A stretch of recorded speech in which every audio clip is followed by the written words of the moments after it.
So, circle quick overview of NCERT.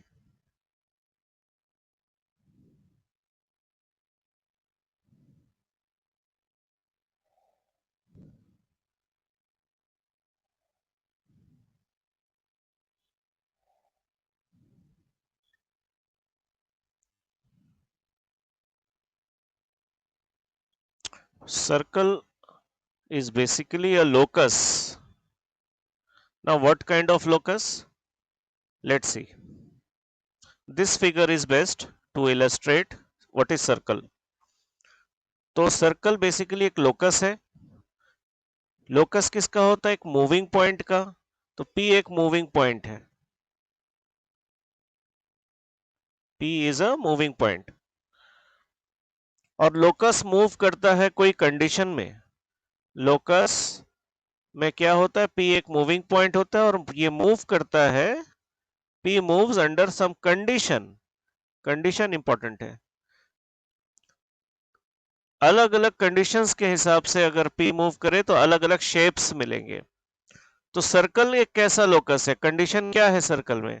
Condition ये है कि P moves in such a way, P इस तरह से मूव कर रहा है कि इसका distance from a constant point, from a constant यानी फिक्स्ड पॉइंट. तो यहां पर C जो है एक फिक्स्ड पॉइंट है. C क्या है? H कॉमा के एक फिक्स्ड पॉइंट है. इसका जो डिस्टेंस है वो भी फिक्स्ड होगा, यानी R is also fixed constant.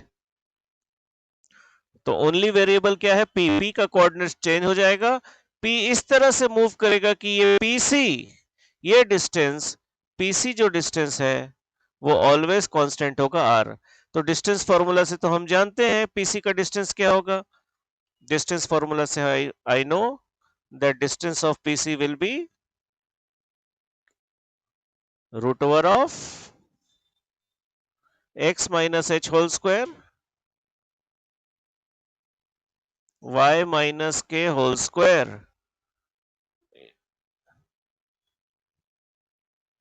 So we got equation in xy. Locus का नियम है कि ये स्क्वायर रूट मुझे नहीं रखना होता है.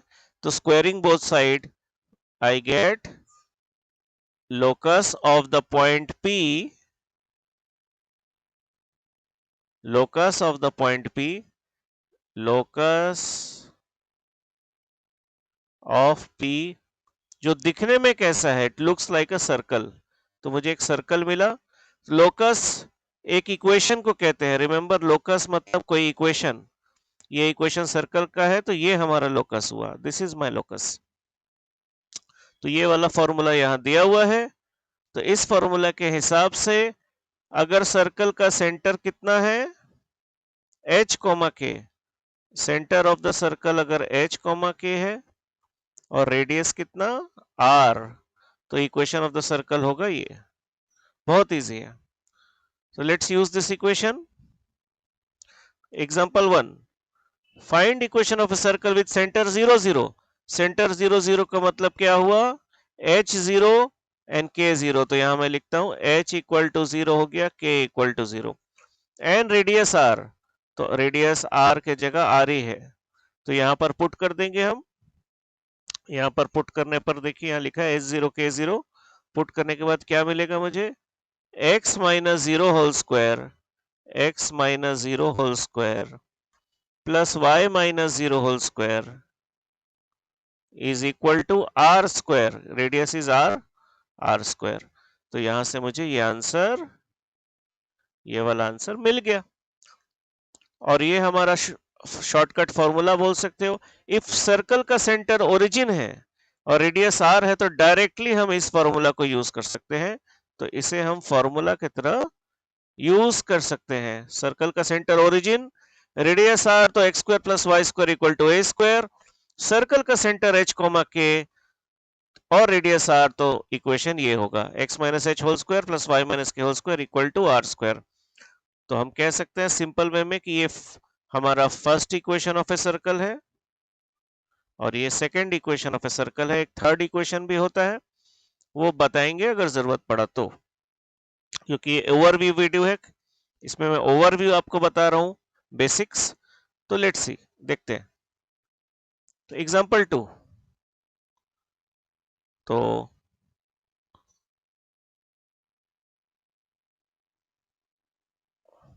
एग्जाम्पल 2 पे फोकस करेंगे। इक्वेशन ऑफ अ सर्कल जिसका सेंटर दिया हुआ है और रेडियस दिया हुआ है। अगेन हमारे पास इक्वेशन ऑफ सर्कल यहाँ रेडी है।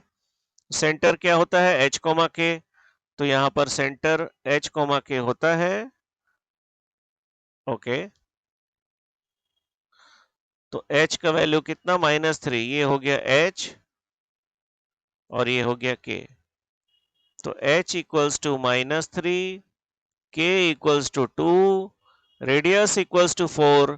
ये हम यहाँ इस इक्वेशन में पुट करेंगे तो मुझे क्या मिल जाएगा, x माइनस ऑफ h, तो माइनस ऑफ -3 होल स्क्वायर, यानी x प्लस 3 होल स्क्वायर यहां मिल गया, plus y minus k whole square, y minus 2 whole square, ये वाला यहां मिल गया, equal to r square, r is 4, 4 square 16 यहां मिल गया। तो ये हो गया आंसर। इतना इजी। ओके, अब थोड़ा न्यू वैरायटी ऑफ क्वेश्चन एक देखते हैं। एग्जांपल 3, मैंने कहा था हमारे पास 2 इक्वेशंस ऑफ सर्कल है, थर्ड इक्वेशन भी पॉसिबल है, ये है वो थर्ड इक्वेशन। तो थर्ड इक्वेशन क्या है, इसके बारे में थोड़ा बात करते हैं। थर्ड इक्वेशन ऑफ सर्कल के बारे में मैं आपको कुछ बताना चाहता हूं। तो third equation of a circle is this, x square plus y square plus 2gx plus 2fy plus C equal to 0 type. इसको कहते हैं general equation of a circle, general equation of a circle. तो यहां पर जी, F और सी, ये तीन चीज मुझे चाहिए तभी सर्कल का इक्वेशन मिलेगा। तो फिलहाल ये बेसिक वीडियो है, ओवरव्यू है, तो मैं आपको डायरेक्ट बता देता हूं। अगर general equation of a circle है तो यहां से प्रूफ किया जा सकता है, परफेक्ट स्क्वायर वेयर बनाने के बाद, होल स्क्वायर बनाने के बाद प्रूफ किया जा सकता है कि सेंटर क्या होगा, -g, -f, फिर मैं बताऊंगा इसे याद कैसे रखना है, और रेडियस क्या होगा, √of g square plus f square minus c. It can be proved, can be proved। अभी हम प्रूव नहीं कर रहे हैं इसको, फिलहाल आपको ये डायरेक्ट याद रखना है। It can be proved, future videos में डिटेल्ड वाले में, डिटेल लेक्चर जो होगा उसमें प्रूव करेंगे। तो डायरेक्ट आप लिख सकते हो, अगर general equation of a circle है तो सेंटर -g, -f और radius √of g square plus f square minus c। अब हाउ टू रिमेंबर, ये देखिए कोफिशिएंट ऑफ x कितना है, 2g, कोफिशिएंट ऑफ x कितना, 2g, 2g का हाफ कितना होता है, g, साइन चेंज, यानी हाफ करना होगा, कोफिशिएंट ऑफ x अगर है उसका हाफ कर दीजिए, और प्लस है तो माइनस, माइनस है तो प्लस, साइन को चेंज कर दो, कॉमा, कोफिशिएंट ऑफ y कितना है, 2f, उसका आधा कितना, f, प्लस है तो माइनस कर दो, साइन चेंज, माइनस है तो प्लस, प्लस है तो माइनस, तो कोफिशिएंट ऑफ y जो है उसका हाफ कर दीजिए और साइन चेंज कर दीजिए, ये मिल जाएगा क्या आपको, सेंटर का कोऑर्डिनेट, सेंटर सी का कोऑर्डिनेट मिल जाएगा। और सेंटर सी एक बार मिल गया, उसके बाद रेडियस होगा इसका स्क्वायर प्लस इसका स्क्वायर माइनस सी, माइनस जो कांस्टेंट टर्म है। तो डायरेक्ट एक एग्जांपल देख लेते हैं इससे रिलेटेड। तो फॉर्मूला याद रखेंगे, -g, -f और रेडियस इतना। ओके, सो एग्जांपल 3 देखिए, एग्जैक्टली इसी पर बेस्ड है। Find the centre of the circle. तो सेंटर ऑफ द सर्कल क्या होता है, -g, -f। तो यहां मैं दिखा दूं आपको, डिटेल में दिखा देता हूं। तो मेथड 1 हमारा शॉर्टकट मेथड हुआ, x square plus y square plus 2gx plus 2fy plus C equal to 0। इस टाइप का इक्वेशन का सेंटर ये होता है। तो कंपेयर करके आप कह सकते हो 2g, यानी कोफिशिएंट ऑफ x इज 8, यहां से मिल गया g इक्वल्स टू 4। ये इजी मेथड हुआ। Coefficient of y 2f is equal to 10, तो 2f इज इक्वल टू 10, देखिए 2f इज इक्वल टू 10, देखो f इज इक्वल टू 5, और कांस्टेंट टर्म c का वैल्यू कितना, -8, c का वैल्यू -8। तो सेंटर का फॉर्मूला से हमें क्या मिलेगा, -g, -f, तो -4, -5 टिक मार्क। और क्या चाहिए? रेडियस चाहिए। तो रेडियस का फॉर्मूला मैं लिख देता हूं। रेडियस का फॉर्मूला हम जानते हैं डायरेक्ट, √g² + f² - c। तो यही वाला g² और यही वाला f² और यही वाला -c लिखेंगे। तो 4² + 5² 4² + 5² - c। c का वैल्यू -8 है, तो ये देखिए -8। सो फाइनल आंसर सॉल्व करेंगे तो जो भी फाइनल आंसर आएगा वही हमारा आंसर है। तो ये सॉल्व करने पर 16 + 25 + 8 √49 यानी 7 आ गया। रेडियस 7। तो देखिए मैच करता है हमारा आंसर। यस, ये आंसर जो है सेंटर का मैच कर गया, टिक मार्क। और ये रेडियस का जो आंसर है वो भी मैच कर गया। तो मेथड 1 हमारा ये शॉर्टकट मेथड है। डायरेक्ट आप फॉर्मूला यूज करके भी सॉल्व कर सकते हैं। और फास्ट करना है तो half of coefficient of x, 8 का हाफ कितना? 4। 4 का साइन चेंज क्या हो जाएगा? प्लस से -4। +8 है तो माइनस हो जाएगा। मैंने सिखाया था टेक्निक। कोफिशिएंट ऑफ x अगर 8 है तो 8 का हाफ करना है और साइन चेंज यानी -4। ये देखो -4 आ गया। y कोऑर्डिनेट सेंटर का कोफिशिएंट ऑफ y का हाफ यानी 10 का हाफ और साइन चेंज -5। ये देखिए -5 आ गया।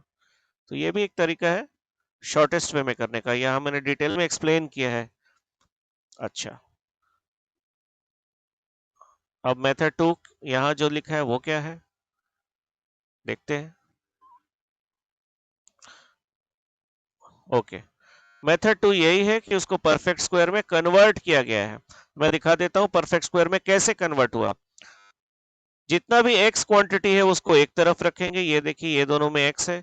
जितना भी y क्वांटिटी है वो एक तरफ रखेंगे, ये दोनों में y है। और कांस्टेंट टर्म को राइट साइड में ले गया। देन इसको क्या बनाना है? Perfect square. तो x² + 8x को एक होल स्क्वायर बनाना है। परफेक्ट स्क्वायर मीन्स तो यहां पर क्या ऐड करेंगे? Let's see, x² + 2 × x × 4। 8x को ऐसे लिख सकते हैं हम, यस लिख सकते हैं। तो a² + 2ab + b² यानी 4² अगर हम ऐड कर दें, 4² अगर हम ऐड कर दें बोथ साइड में, तो मुझे एक होल स्क्वायर मिल जाएगा। कितना? x + 4 का होल स्क्वायर। तो हमें करना क्या है मैं आपको शॉर्ट में बताता हूं।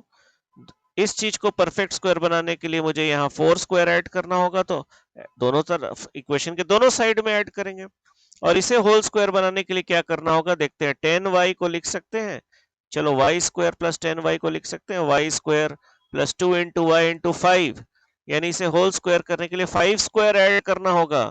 तो यहाँ पर हम 5² ऐड करेंगे कहाँ? On both side, on both side. तो ये हो जाएगा आपका, देखिए ऐड किया गया, 16 को ऐड किया गया, 5² यानी 25 को ऐड किया गया ऑन बोथ साइड। तो ये स्टेप भी क्लियर है। अब ये बन गया होल स्क्वायर, क्लियर। ये भी होल स्क्वायर, क्लियर। ये टोटल 49 क्लियर। तो इसे अगर हम इस फॉर्म में लिखें, किस फॉर्म में, किस फॉर्म में लिखा जा रहा है? x - h वाले फॉर्म में, जो हमारा मेन इक्वेशन है। इस फॉर्म में अगर इसको लिखें तो हम इस तरह से लिख सकते हैं, यस। और यहां से कंपेयर करके h के जगह क्या है? -4। तो सेंटर क्या होता है इसका? ऐसे फॉर्म में सेंटर h, के होता है। तो कंपेयर करके हम कह सकते हैं h = -4 and k = -5 and r² is 7², therefore r = 7। ये है सेकेंड मेथड। तो दो मेथड से ये क्लियर हो गया।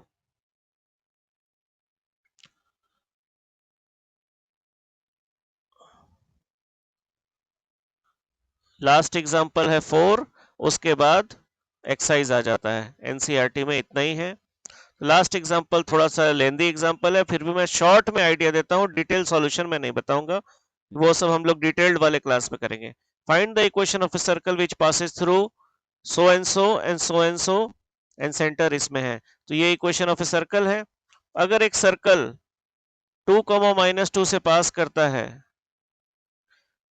यानी x के जगह 2 पुट कर सकते हैं और y के जगह -2 पुट कर सकते हैं, राइट। तो इसके बाद मुझे एक इक्वेशन मिलेगा। तो ये देखो, ये है वो फर्स्ट इक्वेशन, x के जगह 2, y के जगह -2। सिमिलरली एक सर्कल अगर 3,4 से पास करता है तो x के जगह हम 3 लिख सकते हैं यहाँ पर और y के जगह 4 लिख सकते हैं। ये देखिए x के जगह 3, सेकेंड इक्वेशन मिला। हमारे पास 3 वेरिएबल्स है यहाँ पर, h नहीं पता, k नहीं पता, रेडियस नहीं पता, तो मुझे 3 इक्वेशंस का जरूरत होगा। मुझे क्या मिला है? 2 इक्वेशन। तो थर्ड इक्वेशन कैसे मिलेगा? इससे centre lies on the line so and so. तो सर्कल का जो सेंटर है, सेंटर को हम क्या मानेंगे? Let the centre be h, k। तो सर्कल का जो सेंटर है वो इस लाइन में लाई करता है। तो h, k अगर इसमें लाई करता है तो x के जगह h, y के जगह k और इक्वल टू 2 लिख सकते हैं। यस, देखो इक्वेशन 3 मिल गया। 3 इक्वेशंस को, इट्स लेंदी, 1 माइनस 2 करना होगा सॉल्व करने के लिए। 1 माइनस 2 करोगे आर स्क्वायर कैंसिल होगा, बहुत कुछ कैंसिल होगा, और वहां से आपको 1 माइनस 2 करके क्या मिलेगा? h और k में इक्वेशन मिलेगा, और एक h और k में ऑलरेडी इक्वेशन है। h k में इक्वेशन नंबर 4 मिलेगा, इक्वेशन 3 ऑलरेडी आपके पास है। इन दोनों को सॉल्व करेंगे तो क्या मिलेगा? h का और k का वैल्यू, क्योंकि ये h k में इक्वेशन है तो लेंदी है थोड़ा। और h k एक बार मिल गया, आप किसी एक इक्वेशन में पुट कर दीजिए, लाइक इक्वेशन 1 में। तो h k को आपको क्या करना होगा? पुट करना होगा किसी एक इक्वेशन 1 में सपोज, और वहां से r भी टिक मार्क मिल जाएगा। इस तरह से तीनों मिल गया आपको, और तीनों मिल जाने के बाद हमारा इक्वेशन ऑफ सर्कल तो रेडी है फ्रॉम द वेरी बिगिनिंग। इस इक्वेशन ऑफ द सर्कल को यहाँ पर वैल्यू पुट कर देंगे, आंसर आ जाएगा। तो ये हमारा ओवरव्यू कंप्लीट हुआ। एक्सरसाइज में और भी कुछ ऐसे क्वेश्चन है, like this point is inside outside the circle, जिसके लिए थोड़ा ट्रिक चाहिए या एक्स्ट्रा फॉर्मूला भी चाहिए हो सकता है। अदरवाइज मैक्सिमम क्वेश्चन जो इजी क्वेश्चन है वो सॉल्व कर पाएंगे। एक आइडिया हमें मिल गया सर्कल का। सर्कल में बहुत कुछ एक्स्ट्रा है, अगर जेई के लिए आप पढ़ रहे हो या बियॉन्ड एनसीईआरटी आप कर रहे हो तो बहुत कुछ एक्स्ट्रा है, बहुत सारे फॉर्मूला है सर्कल में। It's actually a big chapter, जिसमें तो अभी ओवरव्यू में इसकी बात नहीं करेंगे।